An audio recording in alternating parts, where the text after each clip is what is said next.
ఈ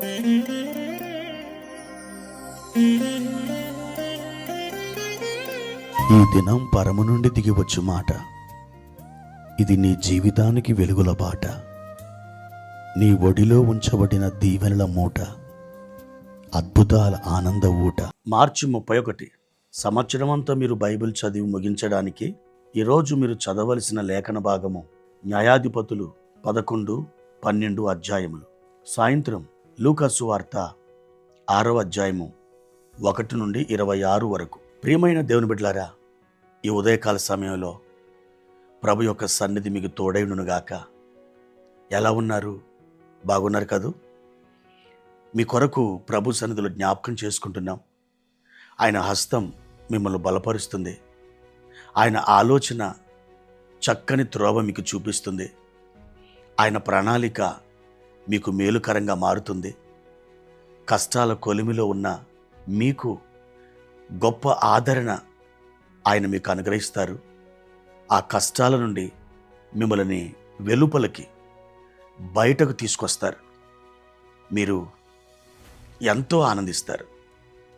సంతోషంతో మీరు కేకలు వేస్తారు. మీకు ఒక శుభ నిరీక్షణ ఆయన మీకు అనుగ్రహిస్తున్నారు. ఏ మనుషుడి యందు మనకి నిరీక్షణ కలగదు, కానీ మన కొరకు ప్రాణం పెట్టిన యేసు ప్రభు నందు మాత్రమే గొప్ప నిరీక్షణ మనం పొందుతాం. ప్రియ దేవుని బిడ్డ, నీ కొరకు దేవుడు ఈ ఉదయకాల సమయంలో ఒక వాక్యాన్ని తీసుకుని వస్తున్నాడు. అది ఆయన వాగ్దానం. యెషయా గ్రంథం 54వ అధ్యాయము 17వ వచనం. నీకు విరోధముగా రూపింపబడిన ఏ ఆయుధమును వర్ధిల్లదు. ప్రియ దేవుని బిడ్డ,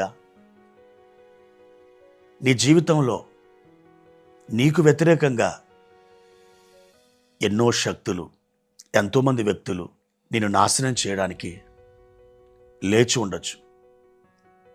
మీరు అంటారు, లేచి ఉండొచ్చు కాదు నాయనా, లేచారు. అవును, ఒకవేళ మీ జీవితం అలాగే ఉంటే మీకొక అద్భుతమైన వాగ్దానం. నీకు విరోధముగా రూపింపబడిన ఏ ఆయుధమును వర్ధిల్లదు. ఈ మాట చెప్పింది ఒక మనుషుడు కాదు. ఈ మాట నీతో మాట్లాడుచున్నవాడు సర్వశక్తిమంతుడైన దేవుడు, సర్వాధికారం గల ప్రభు నీతో మాట్లాడుతున్నాడు. ప్రియ దేవుని బిడ్డలారా, ఇశ్రాయేలు ప్రజలకు ఫరో, అతని యొక్క అధికారులు వ్యతిరేకంగా లేచారు. ఏం జరిగింది? ఆ ఆయుధాలు నిలిచాయా? వర్ధిల్లినాయా? లేదు. ఎర్ర సముద్రంలో అడుగంటిపోయినాయి. గొల్యాతు దావీదు మీదకి తన ఈటెను లేపాడు. ఏం జరిగింది? ఆ ఈటె దావీదు కడుపులోండి అవతలకు దిగిపోయిందా? లేదు.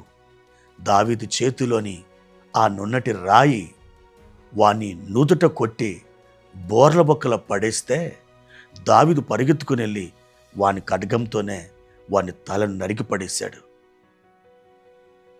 యెహోషాపాతుకి మోయాబీలు, అమ్మోనీయులు, మెయోనీయులు, షేయీరు వాళ్ళు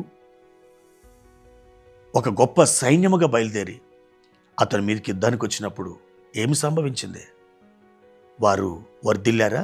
ఎంత మాత్రం కాదు. వాళ్ళు హతులైపోయారు. దేవుడు పెట్టిన మాటుగాండ్ర చేత నాశనమయ్యారు. 4 దినాలు యెహోషాపాతు, అతని యొక్క జనులు యుద్ధము చేయకుండానే దోపుడు సొమ్ము పంచుకున్నారు. దానికి బెరాకా అనే పేరు వచ్చింది. స్తుతి లేక ఆశీర్వాదం. అవును దేవుని బిడ్డలారా, మీ జీవితం మీద పోరాడే ప్రతి ఒక్క పోరాటం, ప్రతి ఒక్క శక్తి ఒక ఘన విజయాన్ని మీకు వదిలి వెళుతుందని మీరు జ్ఞాపకం చేసుకోండి. ఆయన అంటున్నాడు, నా ప్రియ బిడ్డ, నీకు విరోధముగా రూపింపబడిన ఏ ఆయుధం వర్ధిల్లదు.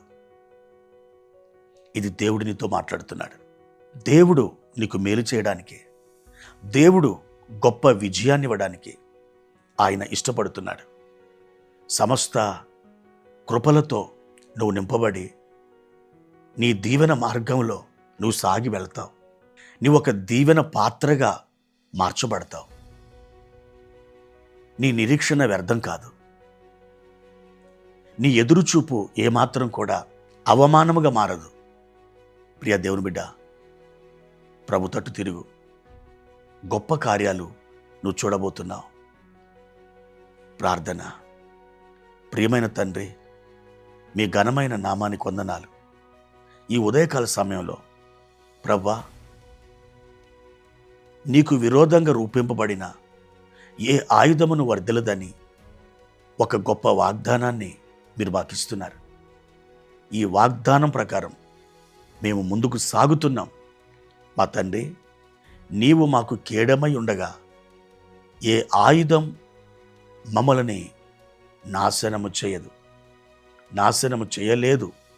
మా తండ్రి, మా ప్రియులను ఒక్కసారి జ్ఞాపకం చేసుకొని మా ప్రభువా, ఈ నెలంతా కూడా మమ్మల్ని కాపాడినందుకు మీకు కృతజ్ఞతాస్తుతులు చెల్లించుకుంటూ, నాయనా, నీవు మా కొరకు దాచిపెట్టిన ప్రతి ఈవిని మీ సమయంలో మాకు అనుగ్రహించి మా హృదయాలని తృప్తిపరుస్తారు కనుక మీకు వందనాలు చెల్లిస్తున్నాం. యేసుక్రీస్తు నామములో ఈ ప్రార్థన అడిగి వేడుకుంటున్నాము తండ్రి. ఆమేన్.